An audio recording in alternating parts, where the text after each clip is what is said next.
தமிழ்நாடு சட்டப்பேரவை தேர்தலை முன்னிட்டு அதிமுக தனது தேர்தல் பணிகளை மும்முரமாக முன்னெடுத்து வரும் நிலையில் திருநெல்வேலி புறநகர் மாவட்டத்தில் சிறுபான்மையின நலப்பிரிவு சார்பில் துண்டு பிரசுரங்கள் விநியோகிக்கும் நிகழ்ச்சி நடைபெற்றது.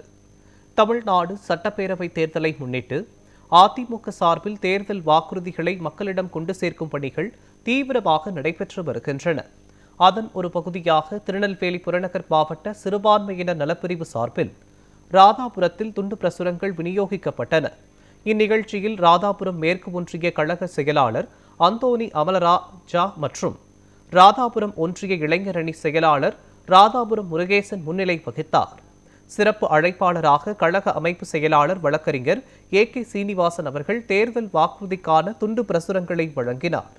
இந்த நிகழ்வில் மாநில எம்ஜிஆர் மன்ற துணை செயலாளர் நாராயண பெருமாள், மாவட்ட கழக இணைச் செயலாளர் ஜான்சிராணி, மாவட்ட தகவல் தொழில்நுட்ப பிரிவு செயலாளர் அருண்குமார், மாவட்ட வர்த்தக அணி செயலாளர் பாரதி ராஜா, வள்ளியூர் தெற்கு ஒன்றிய கழக செயலாளர் பால்துரை, ராதாபுரம் கிழக்கு ஒன்றிய கழக செயலாளர் செல்வராஜ், வள்ளியூர் வடக்கு ஒன்றிய கழக செயலாளர் லாசர், வள்ளியூர் பேரூர் கழக செயலாளர் கருப்பசுவாமி, பனகுடி பேரூர் கழக செயலாளர் லாரன்ஸ், மாவட்ட அம்மா பேரவை இணைச் செயலாளர் ராம்குமார், மாவட்ட அம்மா பேரவை துணைத் தலைவர் பால் ரிச்சர்ட், பிரேம்குமார் மற்றும் கழக நிர்வாகிகள், தொண்டர்கள் திரளாக கலந்து கொண்டனர்.